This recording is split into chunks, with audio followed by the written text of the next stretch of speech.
Buenos días, mi nombre es Marlene Ceballos. Les doy la bienvenida al webinar Seguridad en DevOps. Nos complace contar con su presencia. El día de hoy tendremos la participación de Yesenia Becerra, quien es especialista en entornos de nube y desarrollo, lo que le ha permitido trabajar en proyectos especiales con clientes de diversos sectores enfocados en asegurar sus procesos de innovación y desarrollo en plataformas de nube. Adicionalmente, también es Street Specialist para Latinoamérica en Trend Micro desde hace poco más de 3 años. La dinámica de la clase se manejará a través de preguntas acerca de los temas, los cuales iremos recibiendo exclusivamente en la sección de preguntas y respuestas. Tendremos un espacio para contestarlas al final de la sesión. Cabe mencionar que si sus dudas son en relación con fechas y costos de próximos cursos, pueden solicitar informes a través del chat normal. Nuevamente, bienvenidos. Adelante. Muchas gracias, Marlene. Buenos días a todos. Muchas gracias por asistir a este webinar. Vuelvo y recuerdo que si tienen alguna pregunta, duda o tienen algún comentario, pues lo pueden hacer por chat o por la sección de preguntas y respuestas. El día de hoy vamos a hablar un poquito de cómo la seguridad se puede integrar precisamente en los entornos de DevOps. Muy posiblemente voy a tratar o voy a explicar mucha terminología. Entonces, si queda alguna duda, por favor, háganoslo saber. Bueno, solo para empezar, obviamente esto es una colaboración precisamente con Global Links y Trend Micro. Para los que de pronto no me conocen, o yo sé que ninguno me conoce, pero bueno, mi nombre es Yesenia Becerra, yo trabajo precisamente como Cloud Solution Architect y Threat Specialist en Trend Micro México específicamente, pero he trabajado en otros países de Latinoamérica. Y bueno, vamos a enfocarnos un poquito en qué es la seguridad en DevOps. Casi siempre, o la generalidad de la seguridad en entornos de desarrollo es que la seguridad es muy compleja y suele ser como pesada para el sistema o pesada para el proceso. Es decir, siempre la seguridad se tiene como el que me ralentiza el trabajo o el que me pone los peros. Y eso, digamos, en el entorno de DevOps no encaja mucho con la metodología de DevOps, que precisamente es que seamos ágiles y rápidos. Entonces, ahí es donde yo les voy a explicar un poquito cómo la seguridad se transformó precisamente para encajar con estos entornos. Pero lo primero que vamos a hacer es definir un poco más qué es DevOps. Existen muchas definiciones de DevOps. Realmente cada empresa o cada persona le da su toque particular a la definición. Yo siempre tomo dos, que son como las de AWS y Gartner. AWS precisamente dice que es un cambio, bueno, es una combinación de filosofías culturales, prácticas y herramientas que lo que hacen es ayudar a liberar servicios y aplicaciones de una forma más rápida. Eso realmente encaja mucho con la definición de DevOps y sobre todo con la definición de lo que es la nube, porque la nube tiene que ser flexible y rápida y sobre todo pues como automatizada. Otra definición es precisamente la de Gartner, que dice exactamente que DevOps representa un cambio en la IT, o sea, en la cultura que teníamos tradicionalmente de IT, y lo que se enfoca es precisamente en liberar servicios de forma rápida. Esto apoyándose en una gran parte en las metodologías ágiles y el contexto, digamos, de todo orientado hacia el negocio o todo orientado hacia la necesidad. Es por eso que en DevOps siempre hablamos de que tenemos que tener mucho feedback de nuestros usuarios o de nuestros project owners para saber exactamente qué es lo que debemos mejorar en nuestra aplicación o en nuestra arquitectura. Pero a mí personalmente me gusta más una definición que es precisamente que la DevOps es la unión entre personas, procesos y productos para hacer una liberación continua del valor hacia los usuarios finales. Eso realmente define lo que cualquier tipo de aplicación debería hacer, o sea, debería estar enfocada en dar solucionar una necesidad de un usuario o de varios usuarios o de nuestro negocio en este caso, pero lo importante de DevOps es que no trabaja solo, o sea, DevOps no son solo tecnologías, no son solo herramientas, sino también necesita una parte de las personas, que debemos tener como ciertas cualidades, y también están los procesos. Esto obviamente lo dijo Donovan Brown, que de pronto si ustedes están muy metidos en el tema de DevOps, va a ser un referente porque él prácticamente es un evangelizador de la cultura de DevOps. Él trabaja en Microsoft, pero él es muy precisamente de este estilo de explicar cómo funciona DevOps en una infraestructura de nube. Ahora bien, lo que les decía, las personas. Generalmente cuando decimos las personas nos imaginamos al desarrollador.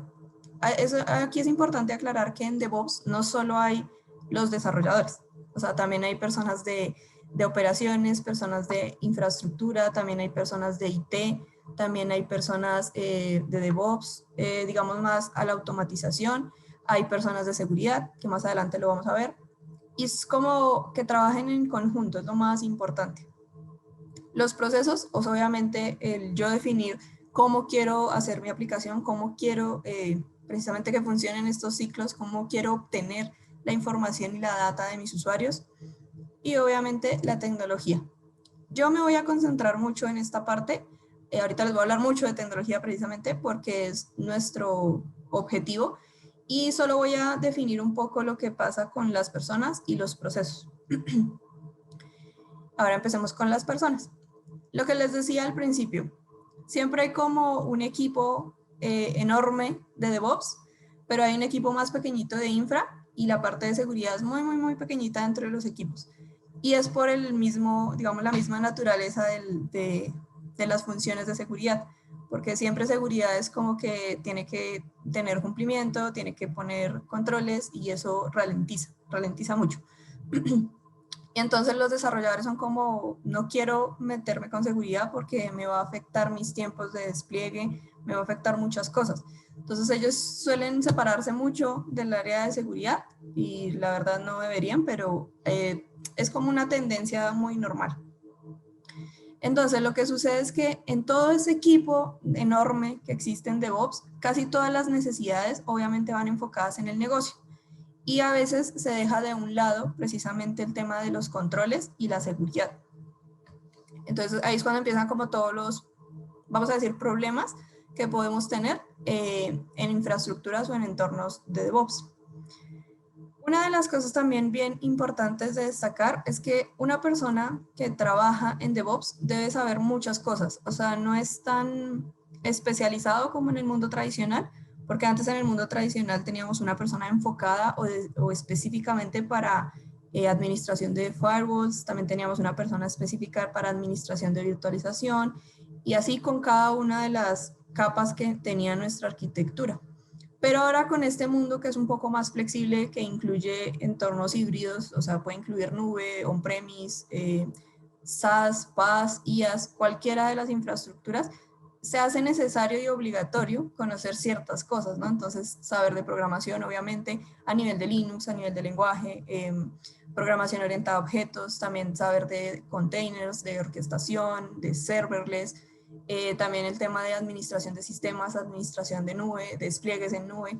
Entonces, como que un compilado de muchas tecnologías y conocimiento que se debe tener para poder encajar y poder realmente dar una solución dentro de un ciclo de DevOps. Por ejemplo, las personas que se dedican a automatización tienen que saber de muchísimas cosas, tienen que saber de pruebas unitarias, tienen que saber de Linux, tienen que saber de Windows, tienen que saber de creación de pipelines, todo esto es un conjunto de muchas cosas. Pero entonces lo que sucede es que ahí empieza otro problema, porque cuando se tiene tanta, digamos, información o tanto conocimiento, ahí viene lo importante y es los procesos. Entonces los procesos realmente se definen es como esa serie de pasos o esas cosas que yo quiero hacer y que debo cumplir para poder ejecutar algo. Entonces, en programación o en desarrollo siempre tenemos como esa mentalidad de proceso, sobre todo porque la programación, digamos la que es más orientada a objetos, está enfocada en ser un desarrollo, digamos, secuencial y con un inicio y un fin y tener como una ejecución intermedia. Entonces, para nosotros que somos un poco más desarrolladores, es más sencillo entender la parte de los procesos. Lo que sucede es que estos procesos no es como tengo una entrada y tengo una salida, sino estos procesos se enfocan más en cómo hacer estos flujos continuos de DevOps. Entonces, DevOps, además de ser como la cultura y todo esto, también es un tema de procesos. Entonces, generalmente nosotros asumimos un proceso como de yo hago la compilación de mi código y la despliego. Lo que pasa es que en medio de eso tienen que haber muchos otros pasos, precisamente para hacer no solo temas de seguridad, sino temas de calidad. O sea, yo debo verificar que realmente mi código funciona, debo hacer pruebas unitarias, debo hacer pruebas de caja blanca, caja negra, debo hacer pruebas de estrés, debo hacer pruebas de cumplimiento en algunos casos. También debo buscar la forma de que esas pruebas realmente me den información. Una de las, digamos, pilares principales de DevOps es el tema de la información, o sea, el poder capturar datos de mi proceso.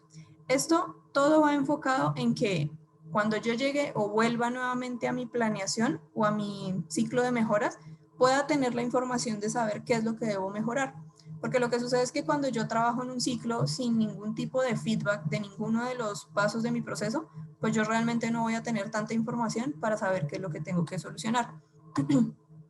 Entonces, esto, digamos, se vuelve un poco complejo cuando no se tienen las tecnologías necesarias, porque no todas las tecnologías me pueden dar un feedback, digamos, valioso. Vamos a decir, no me pueden dar tanta data valiosa.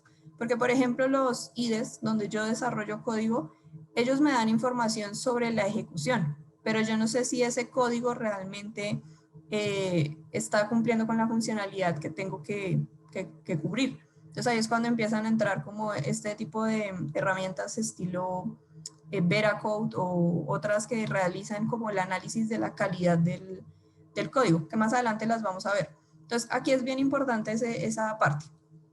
Como ustedes ven, existen muchísimas herramientas que se integran o que pueden integrarse dentro de un ciclo de DevOps.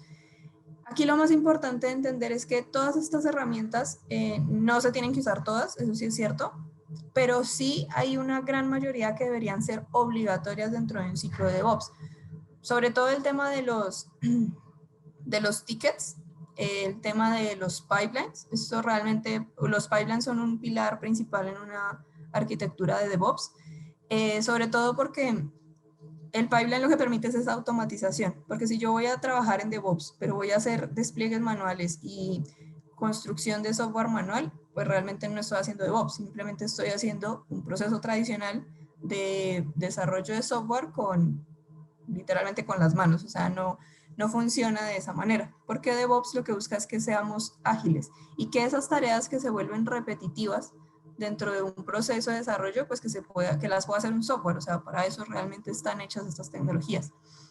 Lo otro también es el tema de dónde yo voy a ejecutar mis aplicaciones. Generalmente nosotros empezamos con un mundo on-premise y después nos vamos moviendo a nube, pero digamos la forma natural en la que se podría hacer es directamente sobre la nube, utilizando herramientas de automatización de infraestructura como lo pueden ser Ansible, Terraform, Chef, todas estas que lo que hacen es precisamente decirte, simplemente dime qué despliego y yo lo despliego. Entonces esto, digamos, hace que sea muy sencillo el poder probar cosas de forma rápida, o sea, decir, necesito probar un servidor web, decirle a Ansible o a Terraform, créeme un servidor web, en vez de entrar por ejemplo, a AWS, crear una instancia de C2, desplegarle el servidor web, después cargar mi aplicación, todo eso lleva tiempo. O sea, no es que sea complejo, sino es el tiempo que puede tardar. Entonces ahí es donde es importante el tema de las herramientas o la tecnología durante el proceso.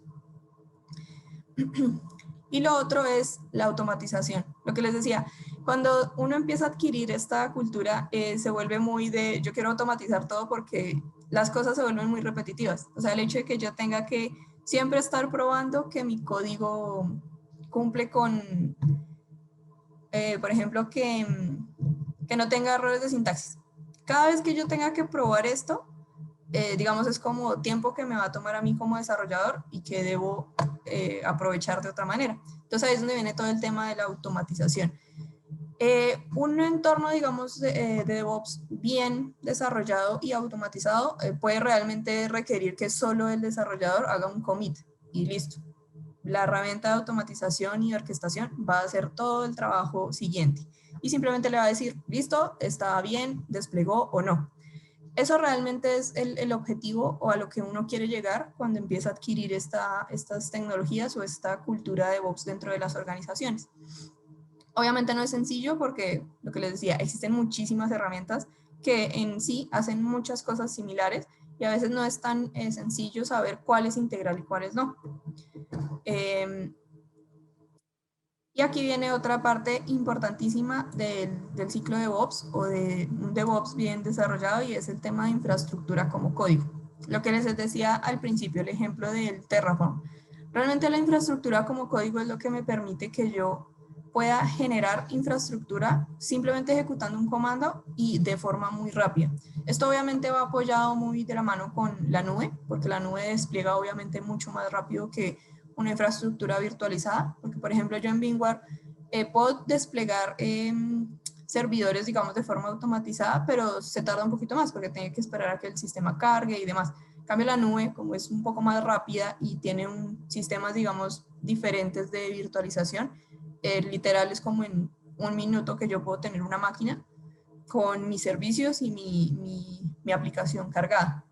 Entonces realmente lo que hace herramientas como Terraform, CloudFormation o Ansible, es precisamente decir, ok, esa infraestructura que vas a desplegar se va a repetir muchas veces, déjame yo la despliego por ti, o sea, no estés todos los días creando esa máquina que necesitas, sino simplemente dime cuál es y yo la voy a generar las veces que necesites.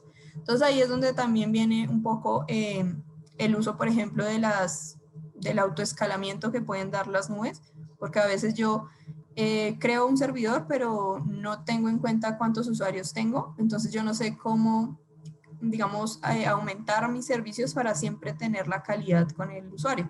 O sea, que no, después de que, por ejemplo, en una época se me cargue mucho de usuarios en mi página y se caiga, entonces ahí es donde viene el término de autoescalamiento, que es precisamente que la nube dice, ok, vamos a definir un parámetro, digamos, el CPU utilizado de la máquina, para poder crecer esos servicios de forma horizontal y no vertical. Entonces, el escalamiento horizontal se refiere a que yo creo otra máquina, precisamente para apoyar como esa carga de usuarios o de trabajo, en vez de crecer los requerimientos de la máquina, que de hecho es más complejo y a veces suele ser más costoso. Entonces, es más fácil tener instancias pequeñas, crear muchas instancias pequeñas, que tener una instancia enorme y esperar a que esa instancia enorme cumpla o cubra pues digamos, la capacidad de todo lo que yo quiero hacer. Y eso obviamente es con un balanceador de cargas, ¿no? O sea, yo no puedo tener muchas máquinas con IPs diferentes y pretender que mis usuarios van a entrar a cada una de esas IPs de acuerdo a lo que estén utilizando. Entonces, para eso yo utilizo balanceadores de cargas, que básicamente es el punto de entrada y él decide a dónde quiere enviar o a dónde debería enviar el tráfico para aligerar los servicios de los otros servidores o de las otras instancias.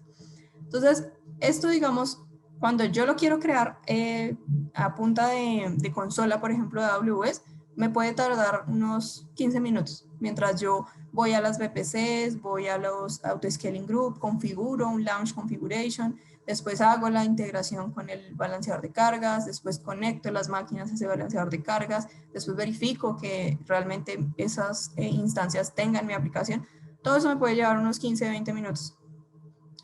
Con la infraestructura como código, literal, o sea, yo puedo lanzarlo y sí se va a tardar un tiempo, se va a tardar 5 minutos, pero mi tiempo no va a estar redirigido a eso, sino yo simplemente le voy a decir, ejecute, voy a esperar que él termine, pero mientras eso yo puedo hacer otra cosa, puedo estar monitoreando otro sistema, puedo estar implementando otra cosa, puedo estar haciendo cualquier otra cosa que se imaginen dentro del proceso. Entonces realmente lo que busca esto es quitarme esa carga operativa. Ahora viene el tema de la tecnología. Aquí yo obviamente no me voy a enfocar tanto en las herramientas, por ejemplo, de QA o de test unitarios, sino me voy a enfocar precisamente en las que encajan dentro de un proceso de seguridad y lo que debería uno tener en cuenta dentro de un proceso de seguridad. También no voy a hablar mucho de marcas, voy a nombrar una que otra, pero me voy a enfocar más como en las técnicas que utilizan.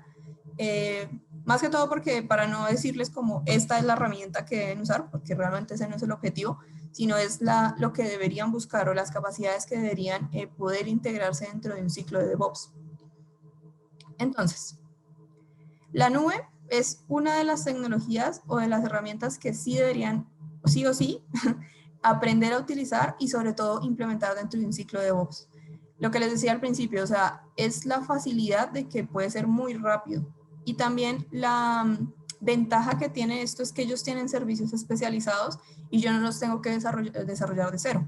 O sea, por ejemplo, si yo quiero hacer algo con Big Data, quiero hacer algo con Machine Learning, realmente estas nubes o estos proveedores de nube ya tienen servicios especializados y yo no tengo que empezar a crear toda una infraestructura para esto, sino puedo adquirir los servicios que ya ellos ofrecen como SaaS y poder simplemente decirles, ok, quiero hacer esto, este es mi proyecto, voy a utilizar esta infraestructura. Entonces eso también es algo bien particular. Conocer de pronto de forma muy general cuáles son los servicios que da cada nube nos ayuda precisamente a definir cuál es la nube que quiero utilizar en qué momento. Una cosa también es que no nos vamos a casar con una sola nube, eso es bien importante. Generalmente las empresas en un inicio como que dicen solo vamos a utilizar Azure, por ejemplo, o solo vamos a utilizar AWS, pero a medida que las aplicaciones van avanzando y sus desarrolladores van siendo más innovadores, se dan cuenta que no pueden vivir con una sola nube, tienen que ser como muy, digamos, variados en ese sentido, porque hay servicios de una nube que otra nube, por ejemplo, no provee o no tiene. O hay servicios de una nube que son específicos para lo que yo necesito y que son como el que me dan el mejor servicio. Entonces todo se vuelve a diversificar y se vuelve como que yo ya no soy una nube y on-premise, sino me vuelvo multi-cloud y con un ambiente también on-premise. Lo otro es los tecnologías como containers, serverless y los orquestadores.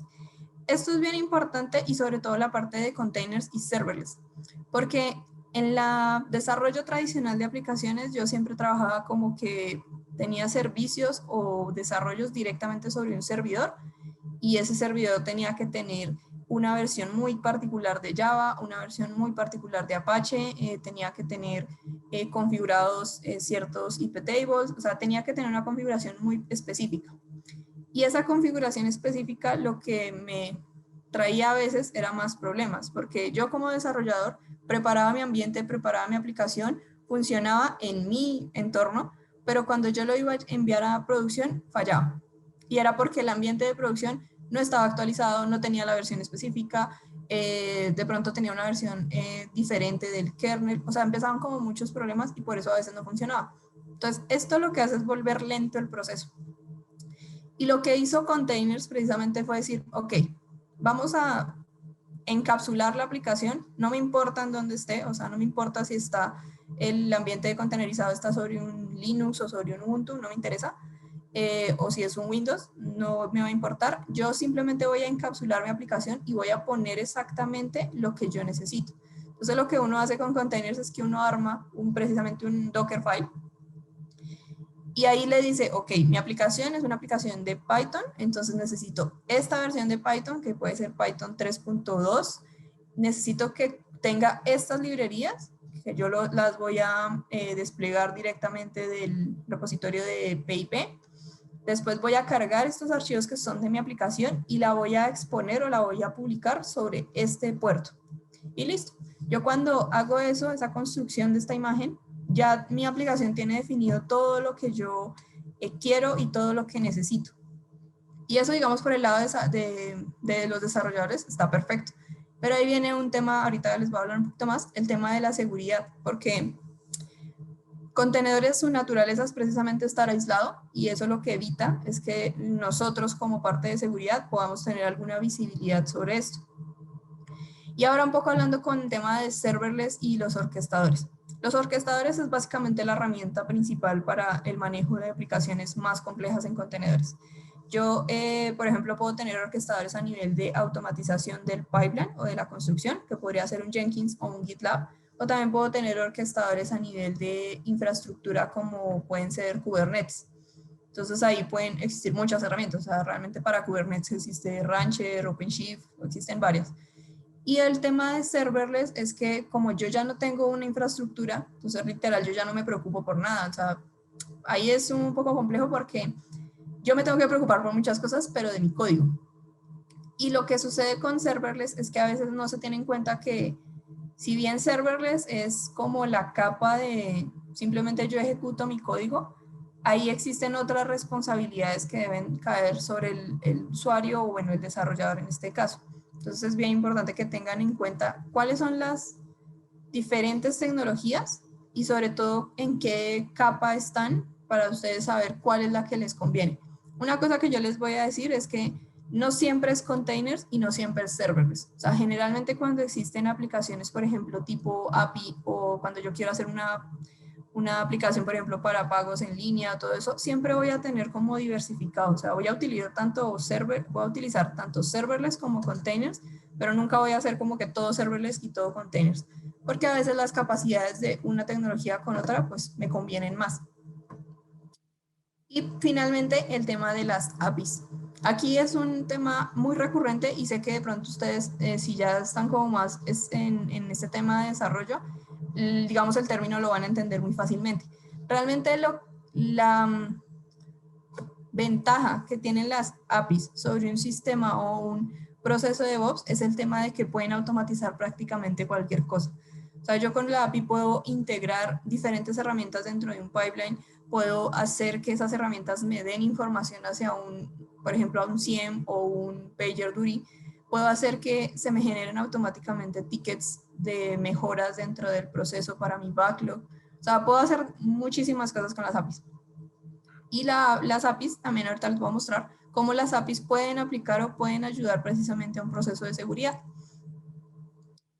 Ahora, una cosa muy importante con el tema de la nube. La nube no es que sea, digamos, vulnerable como tal. O sea, obviamente ellos tienen vulnerabilidades o tienen fallos de seguridad, pero los proveedores de nube, o sea, AWS, Azure, Google, Alibaba, todos los que se imaginen, ellos invierten muchísimo dinero en evitar que esas fallas o esos ataques afecten a sus usuarios. Entonces, la mayoría de la gente, cuando no conoce tanto de la tecnología, dice como que es que la nube no es segura, porque en la nube, o sea, estoy expuesto, entonces empiezan como muchos peros. Pero algo muy importante a destacar es que la nube no tiene tantos fallos de seguridad como uno pensaría, o sea, los servicios de la nube, porque precisamente su foco o su enfoque es precisamente evitar que esos fallos lleguen hacia los clientes. Precisamente en un estudio que hizo Gartner, dice precisamente que con la tendencia que hemos visto, para el 2023, el 99% de los fallos de seguridad en la nube van a ser un tema de error humano, o sea, un tema de nosotros.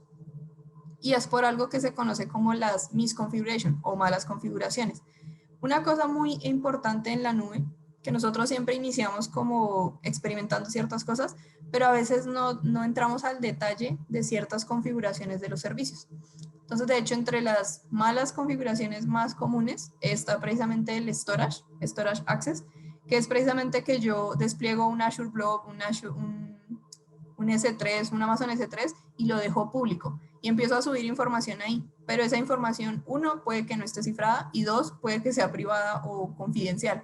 Y ahí es donde empiezan como una cadena de errores y ahí es donde surge, por ejemplo, digamos, como la filtración de información confidencial que hemos visto. El año pasado le pasó a Microsoft incluso. Entonces, digamos, es como el fallo más común, pero es precisamente porque el servicio es muy rápido de desplegar. Yo a veces no tengo tan presente cuál es la información que voy a subir y literal eso está para cualquier persona. Otro de los fallos también que es muy común es el tema de los secrets o las contraseñas, llaves públicas, por ejemplo, en las API keys que yo puedo generar para AWS en ese caso. Esto, digamos, es que yo genero una vez la contraseña o genero una vez la llave y nunca más la renuevo. Entonces lo que pasa es que a veces en las máquinas, digamos que me olvido que tengo ese acceso y alguien que esté haciéndome algún tipo de inteligencia o esté revisando mis sistemas se va a dar cuenta que yo tengo esos accesos y los va a poder utilizar.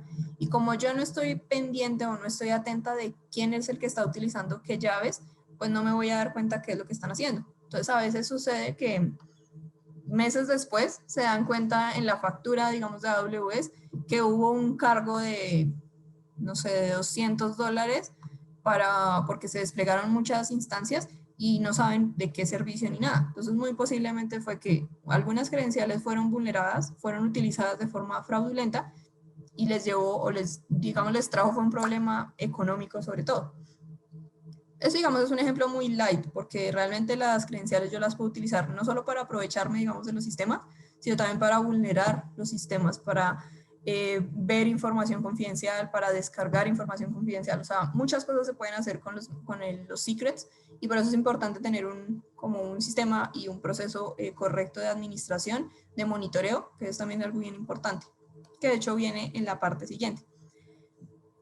Otra de las malas configuraciones, vamos a decir, que existen en la nube es tener poco monitoreo y eventos.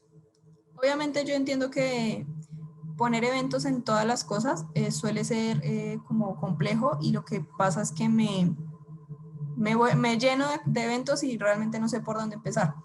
Pero algo bien importante es utilizar precisamente herramientas que me ayuden a definir como ciertos riesgos. La nube tiene muchas herramientas para eso, pero el hecho de que yo pueda detectar cuando un usuario, por ejemplo, está accediendo a los servicios de AWS en horario no laboral, yo puedo verificar con ese usuario, ok, ¿estás trabajando en algo? O sea, lo puedo llamar fácilmente, ¿estás trabajando en algo? Y si él me dice, no, estoy viendo televisión, pues es porque alguien está haciendo cosas con sus credenciales. Entonces yo puedo tomar una acción más rápida, puedo decir, le deshabilito las credenciales, le quito permisos, cualquier cosa lo puedo hacer, y va a ser muy sencillo digamos, de identificar y de solucionar, siempre y cuando yo tenga digamos, el monitoreo correcto y esté recibiendo los eventos de forma adecuada. Otra de las fallas es precisamente que tenemos muchos permisos sobre muchas cosas. Entonces, aquí viene tanto permisos a nivel de usuario, por ejemplo, que todos los usuarios se vuelven administradores, o sea, los crean de afán y todos son administradores. Y también el tema de qué tipo de servicios estoy desplegando y, por ejemplo, que creo imágenes en AWS y les pongo abierto a todos los puertos para que no me ponga ningún error en la conexión con la base de datos o con algún otro servicio. O sea, le abro todos los puertos a la máquina. Eso realmente no, o sea, es una falla de seguridad enorme, precisamente porque yo no sé cuáles son los puertos que me están intentando explotar, y más si mi máquina o mi instancia no tiene una protección adicional a la que, por ejemplo, en AWS, o sea, uno despliega una imagen de Linux, de Windows, y viene sin seguridad, o sea, no viene con ningún agente de seguridad propio. Entonces, si yo despliego eso, así, le abro todos los puertos, o sea, puede pasar que me exploten cualquier cosa. Y si adicional yo no tengo un monitoreo sobre los servicios de mi máquina, pues nunca me voy a enterar. Entonces, bien, digamos, es como una cadena de errores. Yo siempre lo digo que es como una cadena de errores de varias cosas.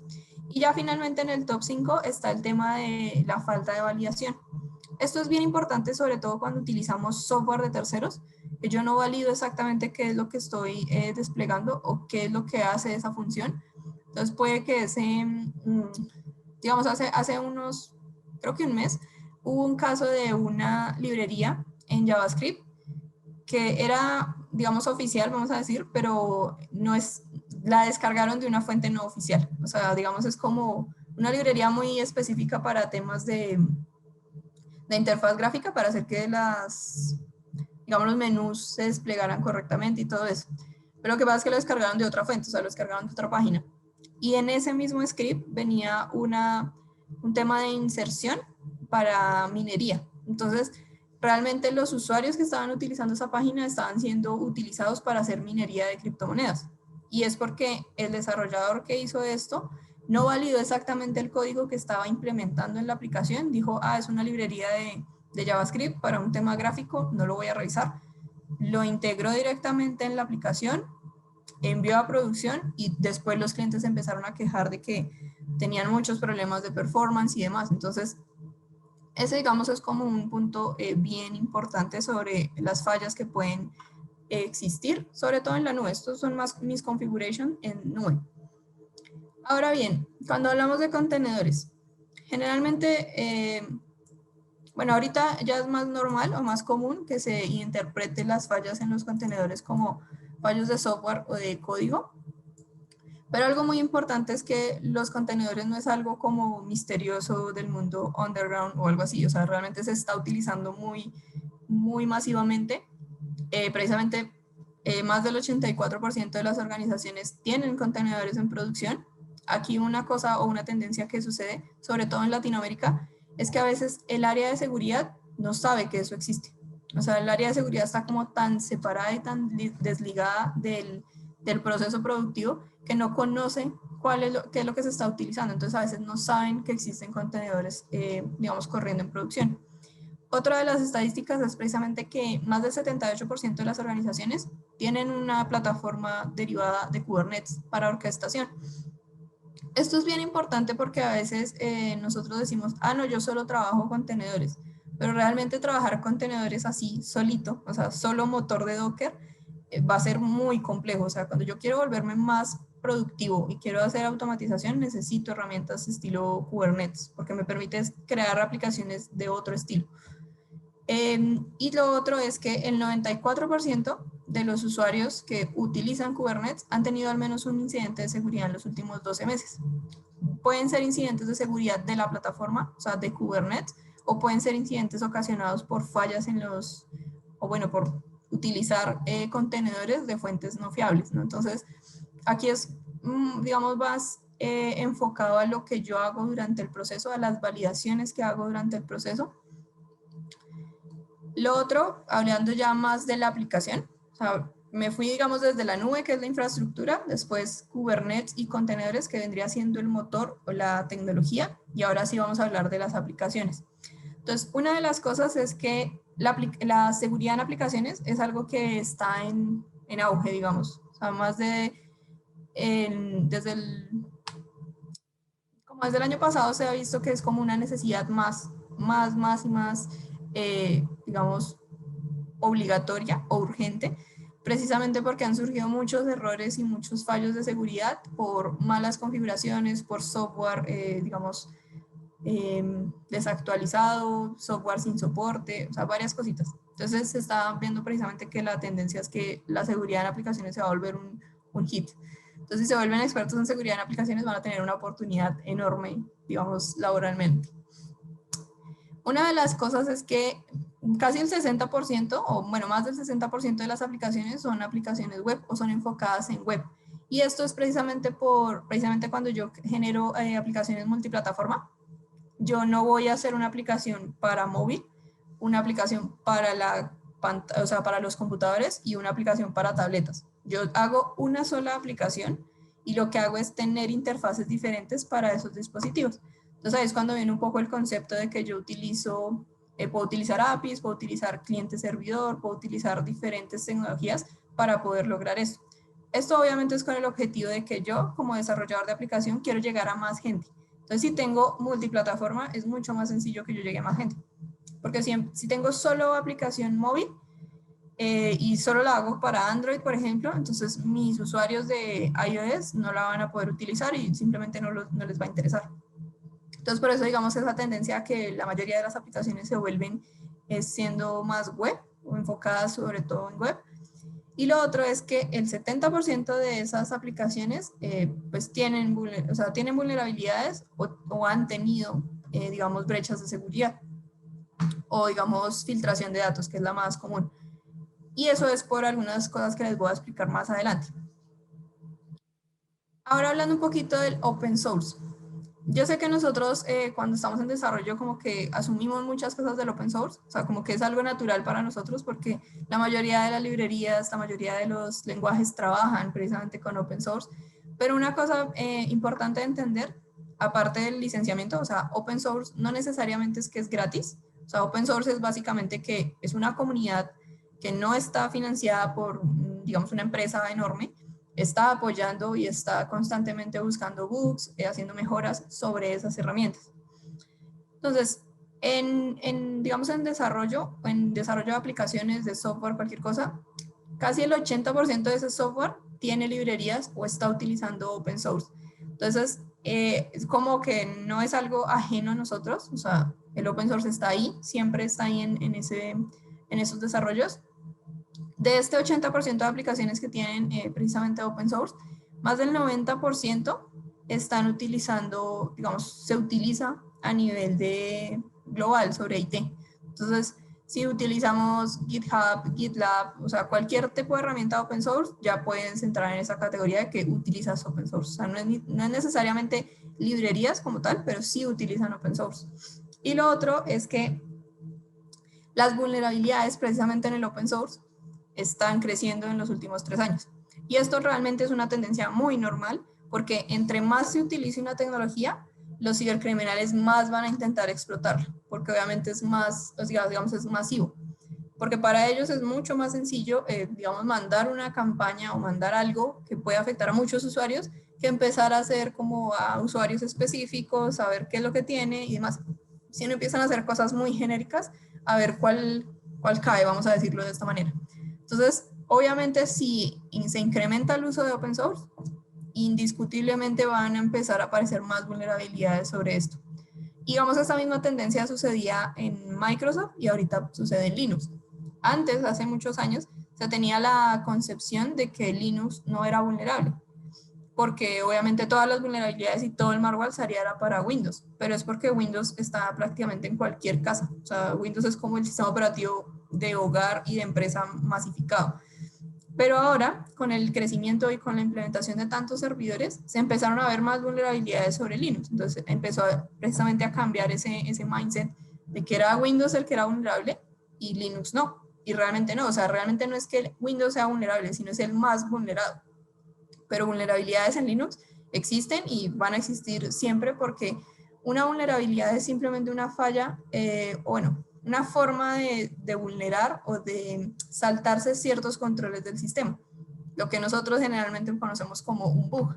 O sea, un bug se puede volver en una vulnerabilidad dependiendo de qué es lo que haga o de qué es lo que se pueda ejecutar con ese bug. Entonces, ahí es bien importante que tengan este concepto, porque primero nunca va a haber un software con 0 vulnerabilidades, eso jamás va a existir. Y lo otro es que las vulnerabilidades siempre van a ir aumentando, porque digamos el mercado de las vulnerabilidades es un mercado que paga muy bien, sobre todo digamos en el mundo del bajo mundo, en la dark web, pero también paga muy bien en el mundo legal, vamos a decir. Ahorita les voy a hablar un poquito más, pero es bien claro que tengamos estos conceptos de seguridad, porque eso es lo que más nos vamos a enfocar precisamente en un ciclo de seguridad en DevOps. Ahora, la pregunta es, o sea, seguridad tiene muchos problemas, eso no es mentira para nadie. O sea, en seguridad tenemos que verificar usuarios, políticas, comportamiento, malware, vulnerabilidades, todo eso, digamos, de forma rápida, vamos a decir, pero a veces suele ser como el ético. Entonces, la pregunta es, ¿DevOps puede funcionar con seguridad? De pronto ustedes han escuchado un concepto que se llama DevSecOps. Realmente este es el concepto que define cómo integrar seguridad dentro de un ciclo de DevOps.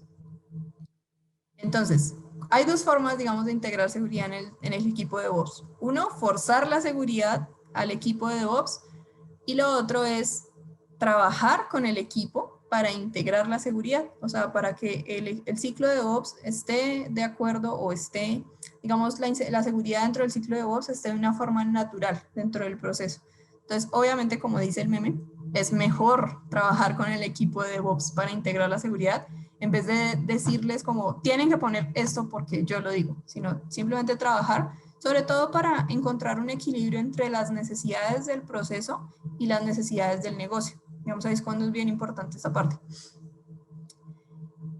Ahora, existen diferentes técnicas o diferentes herramientas que me pueden ayudar a hacer como una verificación de aplicaciones. Entonces, una de las cosas es el análisis estático. Es precisamente poder verificar que mi código esté desarrollado correctamente, que mi código esté, pero el código que estoy desarrollando yo, que esté correctamente con temas de vulnerabilidades. También está el dinámico, que se enfoca más en cómo mi aplicación podría ser afectada en un entorno real, es básicamente lo que hace. Y el interactivo, que básicamente lo que hace es unir el estático y el dinámico dentro de una sola herramienta.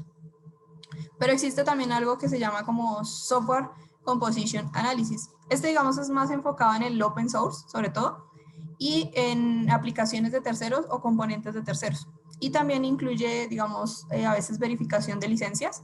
Por lo que les decía, open source no quiere decir que es gratis, y esa verificación de licencias me puede ayudar a mí y a mi organización a evitar de pronto alguna demanda o alguna multa por utilizar software no licenciado. Ahora, ¿cuál es el mejor, el estático o el dinámico? Realmente los dos. Digamos, existen dos herramientas que son muy conocidas en el mercado, que son SonarQube y Veracode. Las dos se enfocan en el análisis de código, pero las dos, o sea, lo hacen de diferente manera. Digamos, SonarQube es más estático y Veracode es dinámico. ¿Por qué es importante tener estas dos cosas juntas? Es porque el análisis estático me permite tener un debug de mi código, es decir, me permite definir si mi código realmente se está ejecutando bien y se podría ejecutar bien, digamos, con algunos estándares. Yo ahí puedo incluir cosas de compliance y demás. El escaneo dinámico lo que me permite es definir también qué pasa cuando mi aplicación está ejecutando, porque mi aplicación puede ejecutarse bien en mi máquina, pero yo no sé cómo se ejecuta en un ambiente real. Es decir, si tengo, por ejemplo, diferentes usuarios, cómo se cargan los servicios, cómo se cargan los puertos, los buffers, todo eso yo lo puedo validar con un análisis dinámico. Ahora viene más importante ahora, es cuando yo estoy utilizando infraestructura como código, tengo mi aplicación, la voy a desplegar en un serverless, pero yo me debo enfocar en lo que le pueden hacer a mi aplicación, que vendría siendo el SQL injection, la ejecución remota de comandos, que me le pongan o que me le intenten ingresar payloads maliciosos para de pronto hacer un buffer overflow, que quieran acceder a algún documento o algún archivo muy específico de mi servidor, de pronto credenciales o algo por el estilo, o que intenten que mis usuarios se muevan hacia otra página para capturar información o capturar datos. Entonces, todo esto, si ustedes de pronto están familiarizados con un framework que se conoce como OWASP, va a tener sentido porque realmente están en el top 10 de las fallas de seguridad en aplicaciones más comunes. O sea, el SQL injection es prácticamente el primero. Después viene un cross-site scripting, después viene un tema de ejecución remota de comandos, el tema ilegal, digamos, acceso ilegal de archivos. Todo esto dentro de un proceso, digamos, a veces no es tan fácil de identificar porque todo esto sucede en el mundo real. O sea, no sucede en mi ambiente de pruebas, sucede en el mundo real. Entonces, ahí es donde es importante que el análisis en la etapa de pruebas es bien importante, pero no es el único. O sea, debe existir un análisis en producción o debe existir unas técnicas de monitoreo en producción. Que precisamente es como, digamos, yo aquí tengo todo mi proceso, pero ahí viene la pregunta, por ejemplo, cuando yo en contenedores, ok, ¿cómo pongo un agente de seguridad? Realmente en contenedores no existe ese concepto de agente de seguridad. En contenedores yo lo que hago es que puedo agregar librerías específicas de seguridad, o sea, librerías de código tradicional, que se enfocan en identificar esas fallas de seguridad que puede tener mi aplicación. Esto se le conoce como seguridad como código, porque es básicamente embeber seguridad sobre el mismo código y que la aplicación se pueda proteger ella misma con las librerías que ya le estoy agregando. Y lo mismo sucede en serverless. Yo en serverless tengo que preocuparme por las vulnerabilidades del código, porque AWS o Azure o GCP, ellos no me van a proteger el código, ellos me protegen la infraestructura, pero el código sigue siendo mi responsabilidad. Entonces yo también tengo que pensar en la seguridad desde código en este tipo de arquitecturas o en este tipo de infraestructuras. Y ahora viene algo más resumido, que es precisamente el ciclo de DevOps. Yo tengo en el ciclo de DevOps una parte de development, perdón, tengo una parte de CI, tengo una parte de CD y tengo una parte de operaciones. Y todo eso hace un conjunto de DevOps. Pero yo tengo varios pasos dentro de este proceso, que primero es el de, digamos, este es el ciclo de vida del software básicamente. Entonces yo en planning puedo tener un threat modeling. Básicamente el threat modeling es que yo hago como un plan de respuesta de cosas que yo creo que me van a atacar. O sea, defino cuáles son los puntos débiles de mi arquitectura, de mi infraestructura, de mi aplicación y planeo o tengo cierta información de lo que me podría pasar. Esto se va a retroalimentar con la información que yo recolecte más adelante, pero es como el primer paso. Lo otro es el código, cuando yo estoy codificando como tal. Entonces aquí viene el término precisamente de hacer el escaneo estático de ese código. Este no es necesariamente las pruebas unitarias, o sea, realmente este escaneo se enfoca más en identificar, por ejemplo, que no estemos utilizando librerías vulnerables.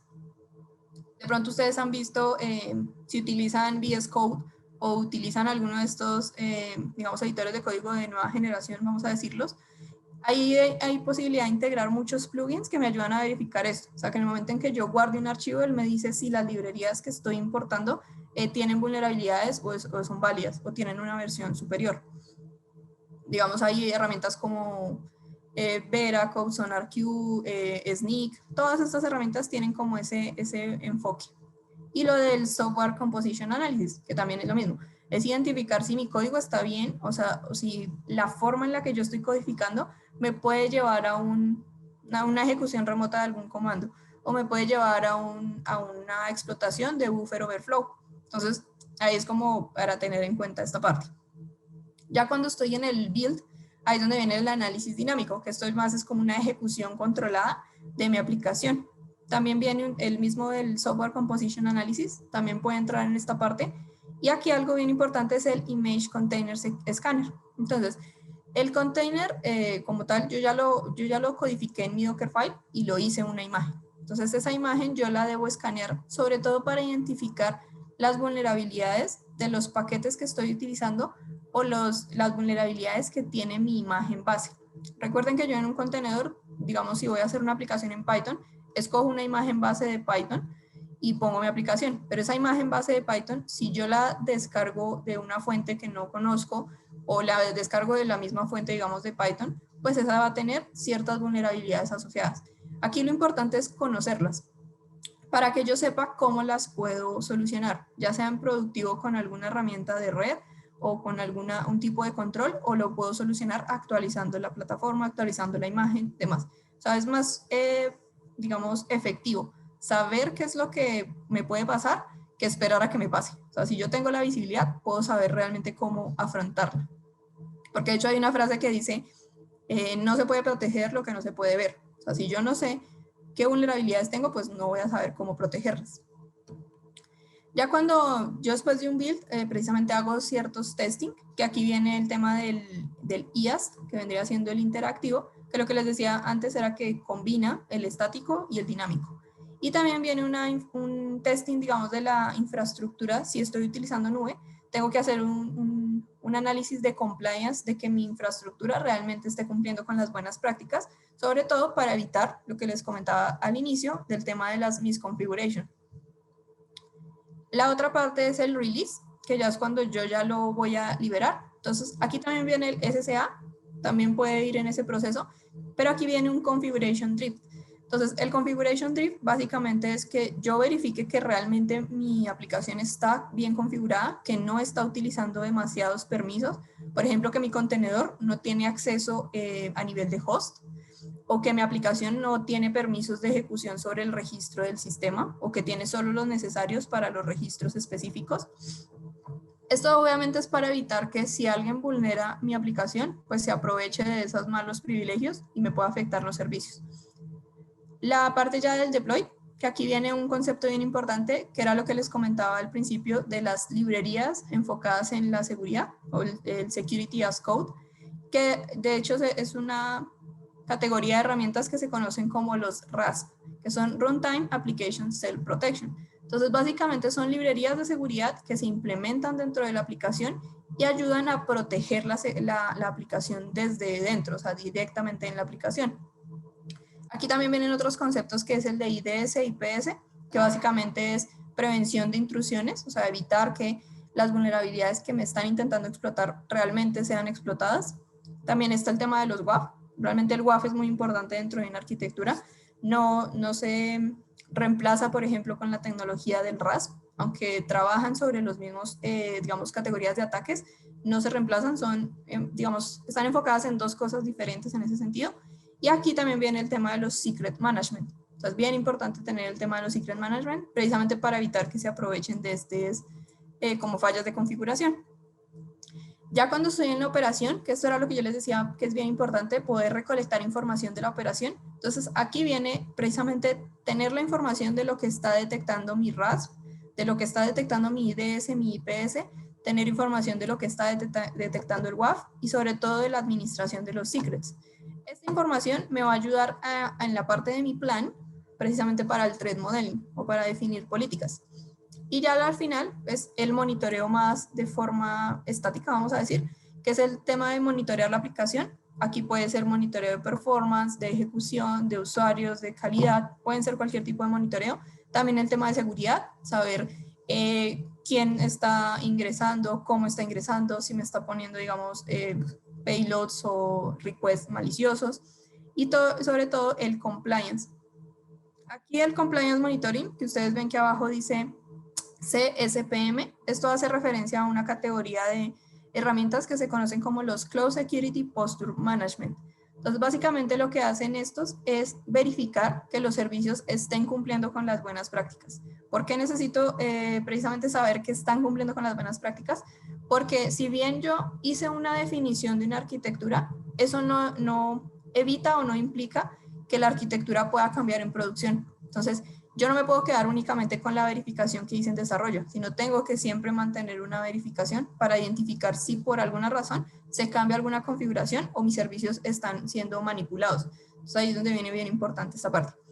Y esta, digamos, etapa de la operación, precisamente, digamos, como todo el ciclo es automático, lo que busca es que esto sea, digamos, toda esa información se utilice para el proceso de desarrollo, que es lo que se conoce, digamos, el término es shift left. O sea, siempre pensar en solucionar la mayor cantidad de cosas en la parte de desarrollo y aprovechar más bien la información que obtengo de la operación para retroalimentar precisamente el proceso.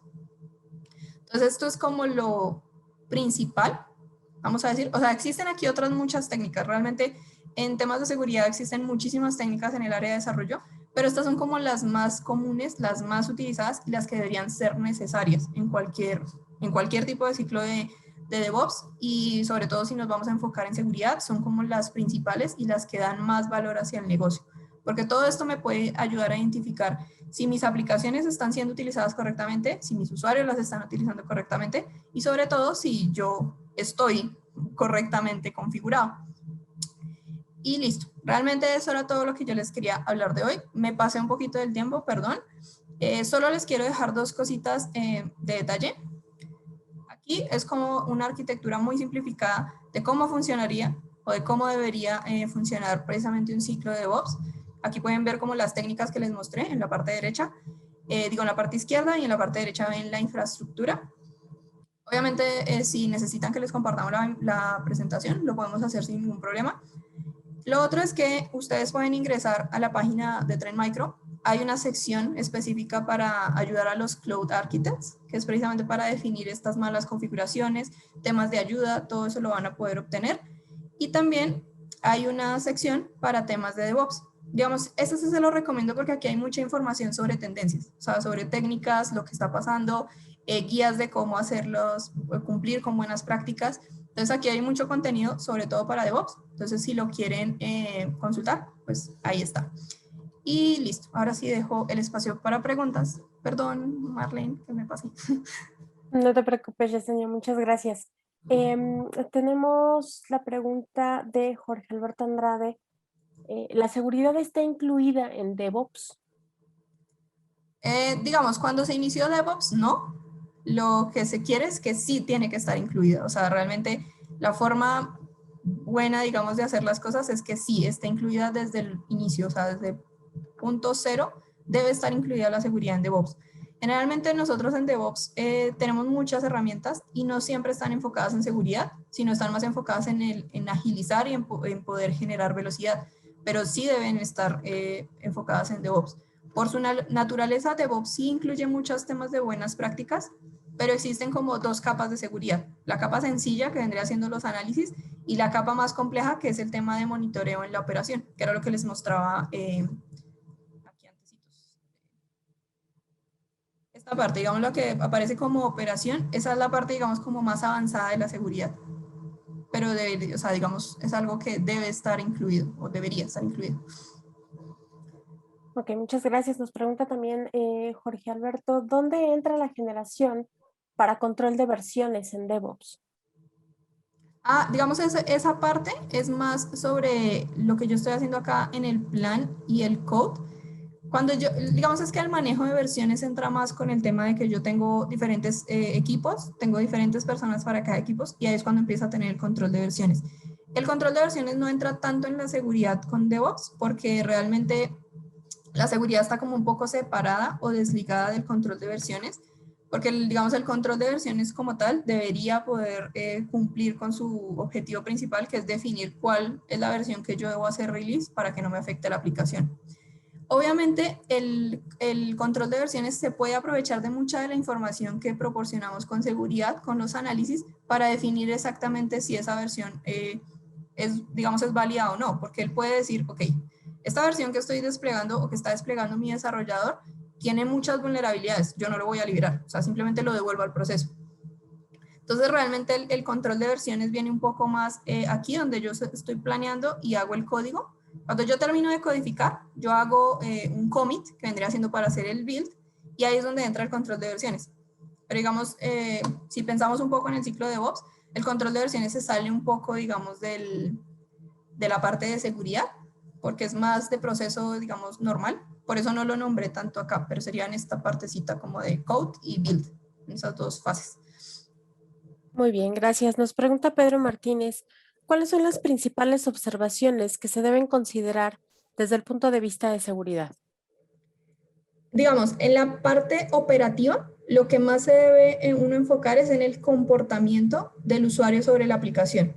Cuando yo digo usuario es, digamos, el tipo de peticiones que están enviando mis usuarios o cómo están interactuando con mi aplicación, porque eso me permite definir primero dos cosas, si mi aplicación es fácil de utilizar y lo otro es si mis usuarios están intentando vulnerar o están buscando formas de afectar mi aplicación. Entonces, si yo tengo un control o un monitoreo de cómo se comporta el usuario con mi aplicación, puedo saber exactamente cuáles podrían llegar a ser un fallo de seguridad. Que eso me podría ayudar tanto el tema del RAS como el WAF, me permite identificar un poco esta parte.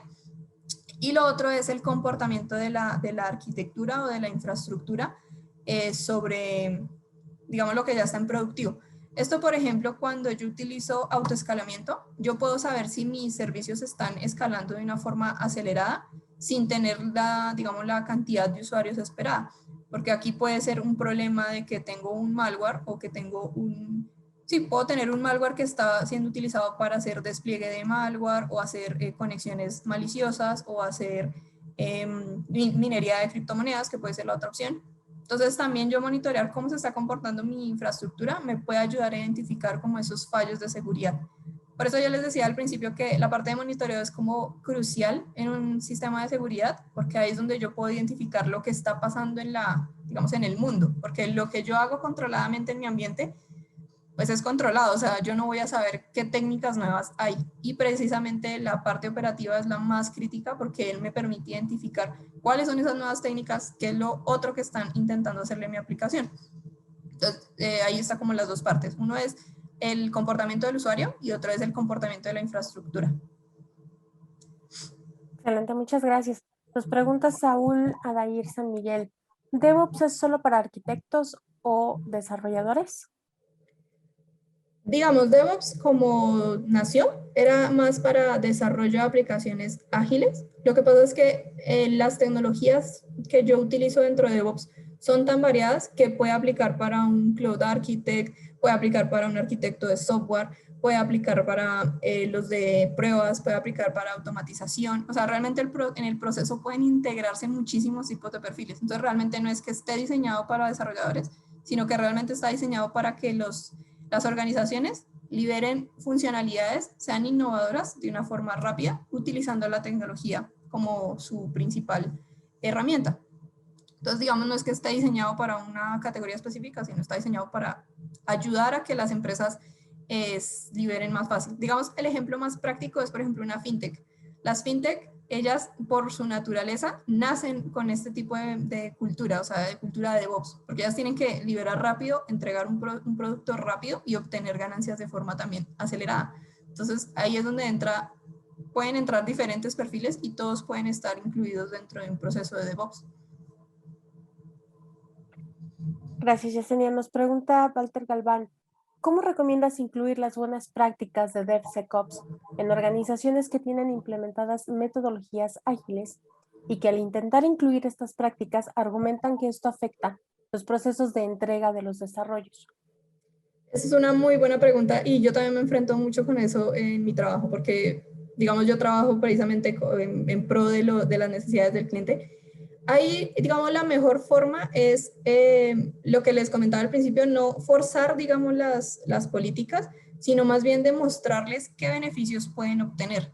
Entonces ahí, digamos, lo principal podría ser más empezar con un tema de cultura, no tanto enfocarse en la automatización, sino empezar primero con un tema de cultura, sobre todo para que ellos vean que no es que les estemos cambiando su forma de trabajo, sino simplemente vamos a integrar otras cosas dentro de la forma de trabajo.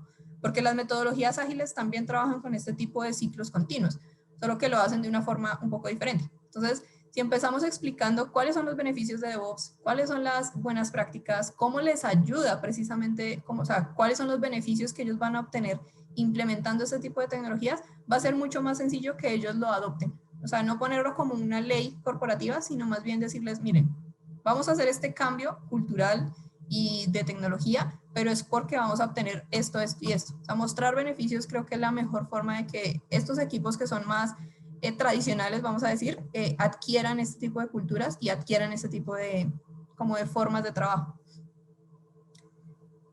Muy bien, nos pregunta Robertín Coni, ¿sería como evolucionar de DevSecOps?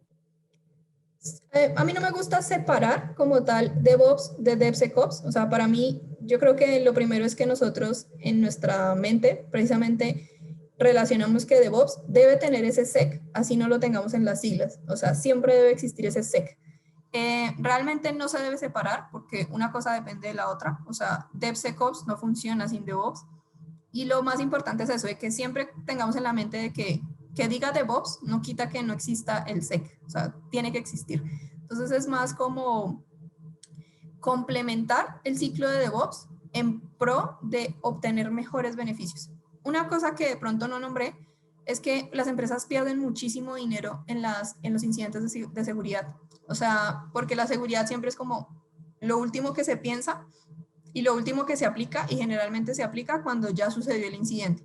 Entonces, es bueno tener en cuenta esos datos porque, digamos, en temas de ransomware, el año pasado, digamos, se hicieron pagos en ransomware por casi 1 billón, serían como 1.000 millones de pesos, digamos, en pesos mexicanos. Entonces, digamos, imagínense esa cantidad de dinero en una empresa que por alguna falla o por evitar, por ejemplo, incluir una tecnología de IDS en la parte operativa, le cayó un malware, que ese malware lo llevó a un ransomware y le tocó pagar un dinero. Entonces, realmente es como siempre tener en cuenta de que puede pasar, o sea, que cualquier cosa nos puede pasar. O sea, en temas de seguridad no hay una persona que esté más expuesta que otra. Todos vamos a estar expuestos. Todas las organizaciones son vulnerables y todas van a poder ser un blanco para los atacantes. Entonces, siempre tener digamos, ese warning en nuestra mente para definir qué puedo hacer y qué debo hacer en seguridad. Muy bien. Nos pregunta Jorge Alberto Andrade, ¿qué son los microservicios y cómo se puede aplicar la seguridad a ellos? Listo, microservicios realmente es una técnica de desarrollo, o sea, no es que microservicios sea lo mismo que contenedores. Microservicios es simplemente una forma de hacer el software, precisamente hacer pequeñas partecitas de todo mi software, lo que me permite es que yo pueda modificar una sola partecita sin afectar a todo el servicio. Entonces, lo importante con los microservicios es saber dónde voy a ejecutar esos microservicios, si lo voy a ejecutar en servidores, si lo voy a ejecutar en contenedores o si lo voy a ejecutar en tipo serverless. Entonces, realmente la tecnología de microservicios no existe, o sea, es más una metodología de desarrollo, pero yo cuando ya sé que mis microservicios están en contenedores, entonces puedo aplicar técnicas de escaneo estático sobre mis contenedores, de escaneo estático sobre las librerías que estoy utilizando y protección en runtime sobre mis contenedores, que digamos ahí entra la tecnología de RAS, de WASP, en algunos casos también IDS, IPS. Entonces realmente es proteger la infraestructura en ese caso y también escanear lo que estoy desarrollando y lo que estoy, digamos, heredando de otros desarrollos. que vendría siendo todo lo de open source, el SAST, el DAST, el IAST. Es como todo, es que todo va como en conjunto. O sea, realmente aquí en DevOps no es que importe mucho si estoy utilizando AWS, estoy utilizando Azure, o si estoy utilizando contenedores, o utilizando serverless. Muchas de estas cosas se vuelven globales para cualquier tipo de desarrollo. Gracias. Nos preguntan, ¿quién realiza el threat modeling? Bueno, el threat modeling lo pueden realizar realmente dos personas. Si el arquitecto de, digamos, de la aplicación, de las funcionalidades, conoce de seguridad, muy posiblemente él puede definir un threat modeling.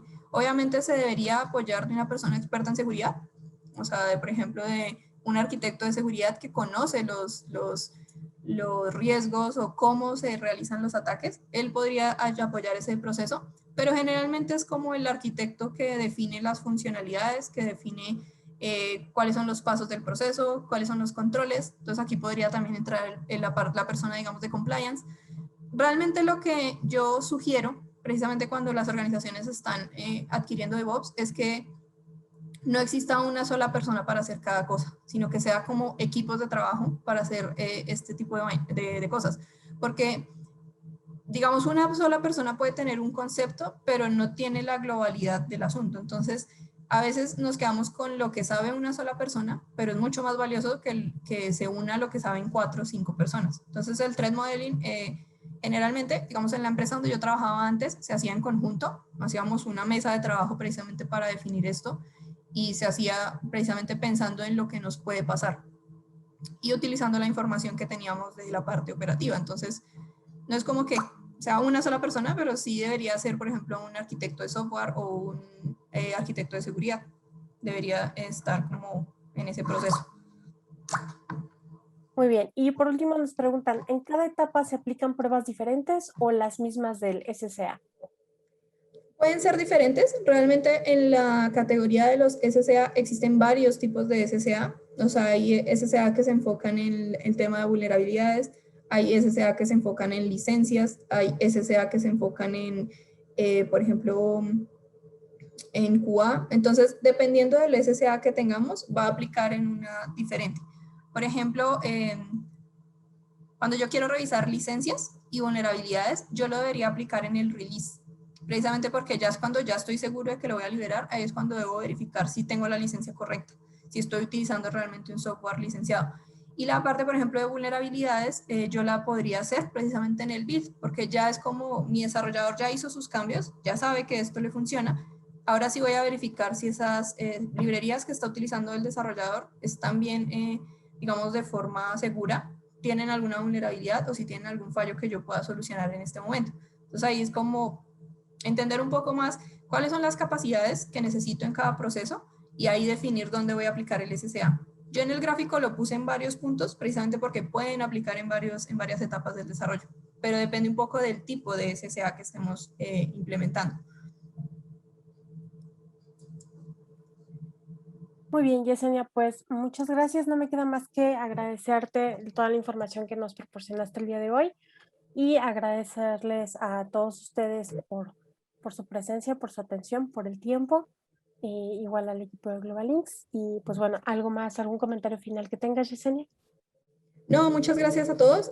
Recuerden bueno, yo les voy a enviar la presentación, supongo que se las haremos llegar por Global Links, pero importante que recuerden estos recursos, la verdad es una de las ventajas que tienen las personas de seguridad es estar comunicadas y estar, digamos, actualizadas. Si nos queremos dedicar a DevOps, tenemos que saber qué es lo que pasa en la seguridad en DevOps, o sea, porque es prácticamente una obligación. Entonces, sí recuerden los recursos. Obviamente les vamos a compartir la presentación, pero para que los consulten, estén muy atentos. Y de pronto si tienen alguna pregunta, duda, sugerencia, aquí les dejo mis datos. Si quieren contactarme, yo estoy en LinkedIn si me quieren contactar. Ahí me pueden escribir, yo trato de contestar todos los mensajes, pero entonces para que tengan ahí mi contacto. Y nuevamente muchas gracias por estar aquí en el tiempo. Perdón que me pasé un poco de la hora. Muchas gracias a todos por la participación y espero que les haya servido mucho la información que les di el día de hoy. Muy bien, gracias a todos y nos vemos en la próxima sesión. Que tengan buen día. Hasta luego.